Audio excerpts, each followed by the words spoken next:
Au début de l'histoire, on découvre une prison perdue en Sibérie, où de nombreux soldats allemands avaient été internés. Après la Seconde Guerre mondiale, la Russie avait capturé une grande partie d'entre eux, les forçant à travailler jour et nuit dans des mines de charbon. Pourtant, la sécurité de cette prison était étonnamment faible.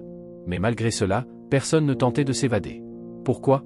Parce que la prison était littéralement cernée par la neige, isolée à plus de 14 000 km de toute présence humaine.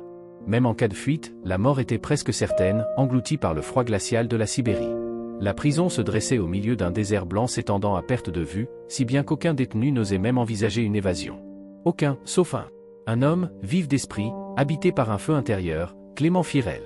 Voilà déjà 25 ans qu'il était enfermé là, et il refusait d'y passer le reste de sa vie. Il pensait chaque jour à sa femme, à sa fille, et ne rêvait que d'une chose, fuir, coûte que coûte. Un jour, l'occasion tant espérée se présenta. Clément réussit à se glisser à bord d'un train de marchandises transportant du charbon. Lorsqu'il vit pour la première fois le ciel étoilé hors des murs de la prison, un immense bonheur l'envahit. Mais sa joie fut de courte durée. Peu après, le train s'arrêta brusquement. À travers l'obscurité, il aperçut un soldat russe, son arme pointée sur lui. Clément fut immédiatement capturé et enfermé dans une cellule à ciel ouvert, sans toit, exposé à la pluie glaciale et au vent mordant.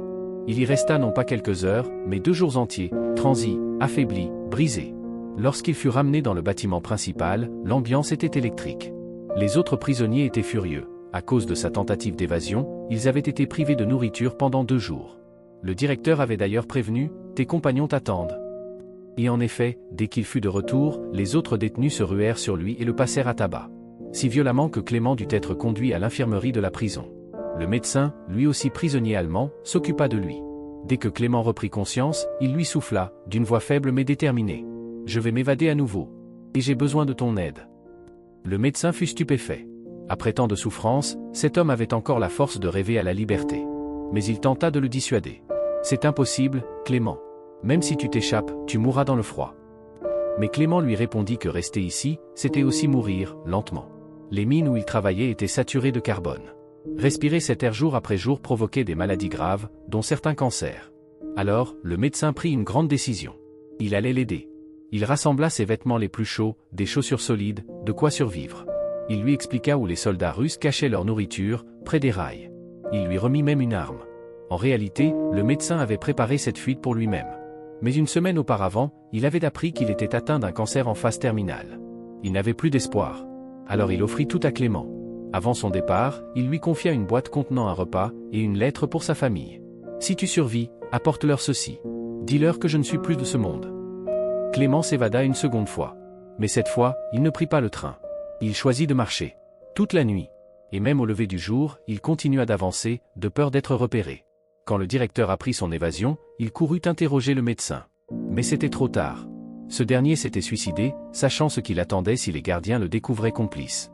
Des dizaines de soldats furent envoyés à la poursuite de Clément. Les recherches durèrent plusieurs jours. Mais aucune trace. Les premières chutes de neige avaient effacé ses empreintes. Beaucoup pensèrent qu'il était mort gelé dans la tempête. Mais le directeur n'y croyait pas. Il connaissait la détermination de Clément. Il ordonna donc que les recherches continuent. Et pendant ce temps, Clément avançait, seul, au cœur de la tourmente sibérienne.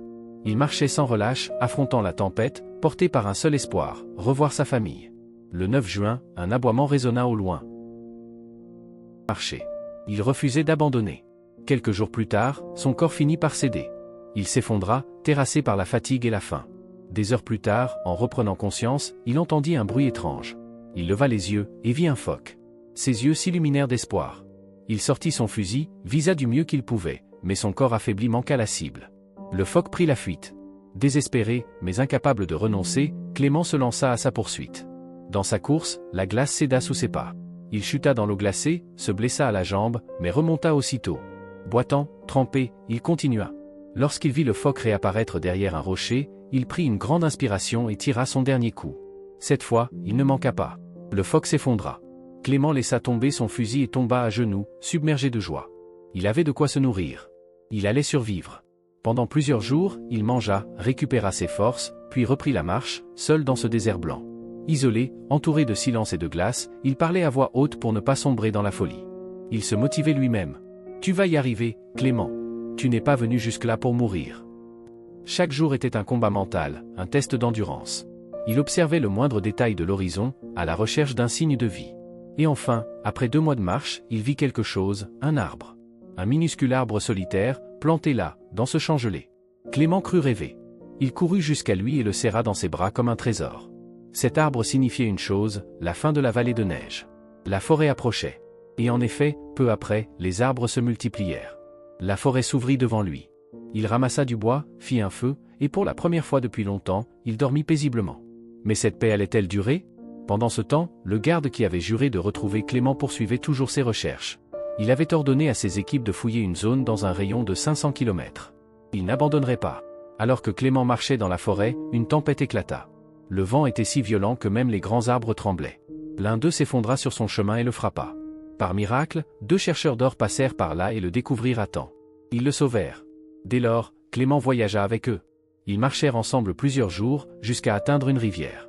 Pour la traverser, ils construisirent une barque en bois. Durant la traversée, l'ambiance était détendue. Ils racontaient des histoires de leur enfance. Mais soudain, le courant se renforça. Le bateau vacilla. L'un des hommes perdit l'équilibre et tomba à l'eau. Il ne savait pas nager. Sans hésiter, Clément plongea et le ramena au rivage, sauvant sa vie. Mais leur 3e compagnon, lui, ne revint pas. Aveuglé par la cupidité, il les crut morts et s'enfuit seul, emportant tout l'or. Quelques heures plus tard, Clément et l'homme sauvé retrouvèrent la tente du fugitif. Ce dernier, surpris de les voir vivants, paniqua.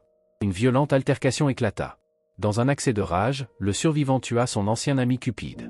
Clément et lui reprirent la route. Ils marchèrent ensemble des semaines, puis des mois, espérant tomber un jour sur une population humaine.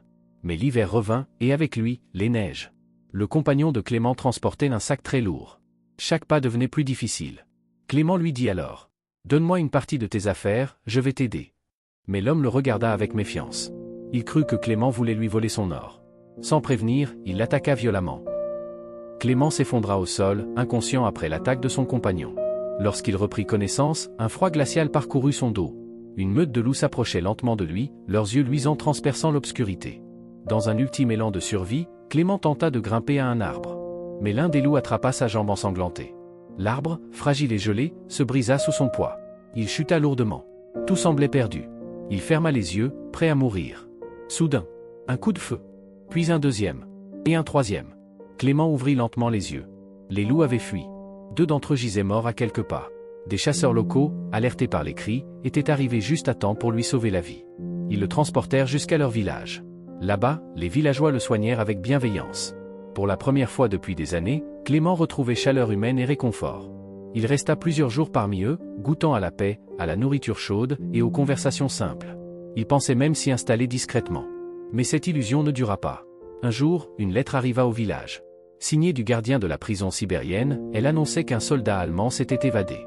Toute personne l'aidant serait considérée comme traître à la nation. Clément comprit immédiatement. Pour protéger ceux qui l'avaient accueilli, il devait partir. Avant son départ, les villageois lui offrirent des provisions et un chien de chasse robuste pour l'accompagner.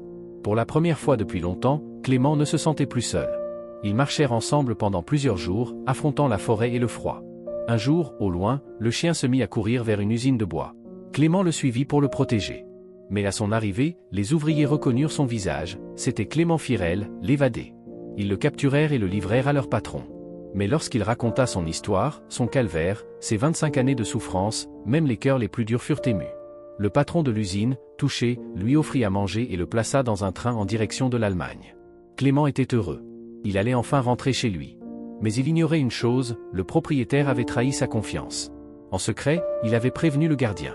Et à l'arrivée du train, Clément aperçut des soldats russes l'attendre sur le quai. Sans réfléchir, il sauta du train en marche. Mais il avait été repéré. Une course-poursuite s'engagea.